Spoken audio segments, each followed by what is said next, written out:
Yes, wonderful. కలిసి పాడదాం, ప్రభుని కీర్తిద్దాం. నడిపించు నావా నడి సాంద్రమున దేవా, నవ జీవన మార్గమున నా జన్మ తరింప. నడిపించు నావా.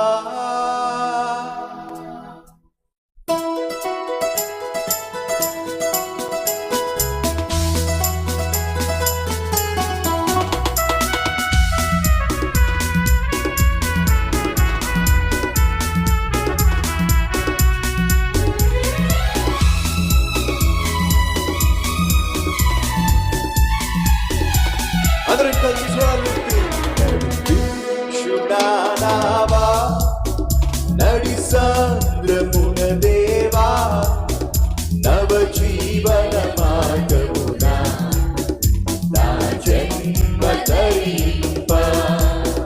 నడిపించు నావా నడి సాంద్రమున దేవా, నవ జీవన మార్గమున నా జన్మ తరింప.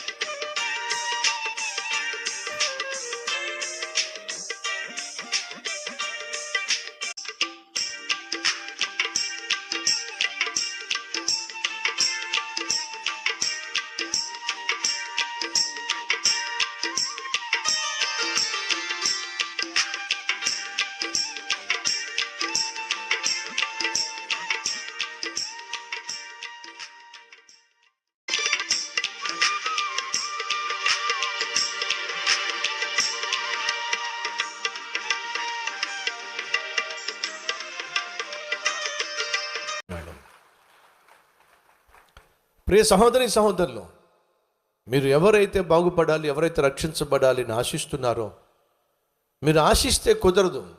మీకు ఆకలి వేస్తుంది అనుకోండి, ఏం చేయాలనిపిస్తుంది చెప్పండి? భోజనం చేయాలి అని అనిపిస్తుంది. మీరు మంచం మీద పడుకున్నారు, భోజనం చేయాలనిపిస్తుంది, ఆకలి వేస్తుంది, నాకు భోజనం చేయాలనిపిస్తుంది, ఆకలి వేస్తుంది అని చెప్పి మంచం మీద పడుకుంటే ఆకలి తీరుతుందా? తీరదు. ఖచ్చితంగా లేవాల్సిందే, ఖచ్చితంగా లేవాల్సిందే, ఖచ్చితంగా వచ్చి డైనింగ్ టేబుల్ దగ్గర కూర్చోవాల్సిందే, ఖచ్చితంగా భార్యను లేకపోతే మీ అమ్మను అడగాల్సిందే. అన్నం పెట్టి ఆకలేస్తుందని చెప్పి అడగాల్సిందే. అలాగే మీరే తినాలి, అంతే కదండి. ఆకలేస్తే ఎవరు తినాలి? మీరే తినాలి. ఎందుకు ఇంత సులభంగా చెప్తున్నానంటే, ఆశ ఉంటే సరిపోదు, ఆశను క్రియల్లో పెట్టాలంటే యాక్షన్ కావాలి. ఎవరైతే రక్షించబడాలి అని మీరు ఆశిస్తున్నారో వాళ్ళు రక్షించబడాలి, బాగుపడాలి అంటే ఖచ్చితంగా నువ్వు ఏదో ఒకటి చేయాలి. మొదటిగా ప్రార్థన చేయి, రెండోదిగా నీ ప్రయత్నం నువ్వు చేయి. దేవుని సన్నిధికి ప్రేమతో అతన్ని ఆహ్వానించటమా, వెళ్ళి అతనితో పాటు కలిసి ప్రార్థన చేయటమా, అతని ప్రేమతో దేవుని సన్నిధికి నీ బైక్ మీదో లేకపోతే నీ కారులోనో లేకపోతే నువ్వే దారి ఖర్చు పెట్టుకొనో తీసుకొచ్చినప్పుడు అతనికి అర్థమవుతుంది అతని జీవితం బాగుపడాలని నువ్వు ఎంతో శ్రద్ధ కలిగి ఉన్నావు అని చెప్పి. అంతేగాని రారా మందిరానికి అంటే వాడేమంటాడు తెలుసా? పోరా మందిరానికి అంటాడు. సరిపోయిందా? నువ్వు రారా అంటే వాడేమంటాడు? పోరా అంటాడు. అలా కాకుండా నేను వస్తున్నాను రా, నేను హాస్టల్కి వస్తున్నాను, నేను నీ రూమ్కి వస్తున్నాను, ఇద్దరం కలిసి మందిరానికి వెళ్దాం అని అంటే వాడికి అర్థమవుతుంది నువ్వు వాడి పట్ల ప్రత్యేక శ్రద్ధ కలిగి ఉన్నావు, వాడు బాగుపడాలని చెప్పి. లేదా నాకు కుదరదు, నాకు వీలు పడదురా, ఇలాగే ప్రతి వారం అంటూనే ఉన్నావురా, ఈరోజు వీలు చేసుకో, కష్టమైనా సరే నేను వస్తున్నాను, వచ్చి నేను తీసుకెళ్తాను అని నువ్వు చెప్తున్నప్పుడు నీకు అర్థమవుతుంది నిజంగా నేను బాగుపడాలని చెప్పి వీడు ఆశపడుతున్నాడు. ప్రియ సహోదరి సహోదరులు, నువ్వు పొందుకున్నటువంటి రక్షణ, నువ్వు పొందుకున్నటువంటి పాప క్షమాపణ బహు విలువైనది, బహు ఖరీదైనది. అది ప్రభు అయిన యేసుక్రీస్తు యొక్క ప్రాణాన్నే ధారపోస్తే తప్ప మనకు అది దొరకలేదు. అంత విలువైన రక్షణను మనం కలిగి ఉన్నప్పుడు ఆ రక్షణ అనేక మంది పొందుకునేలాగున మన వంతుగా మన ప్రయత్నం మనం చేయాలి. మత మార్పిళ్ళు చేయమని దేవుడు మనకు ఎప్పుడూ బోధించలేదు. మత మార్పిళ్ళు చేయటం మన పని కానే కాదు. బలవంతంగా మత మార్పిళ్ళు చేయటం అసలైన క్రైస్తవ్యం యొక్క విధానం కానే కాదు. బలవంతపు మత మార్పిళ్ళని ప్రభు అయిన యేసుక్రీస్తు కూడా ఒప్పుకోడు.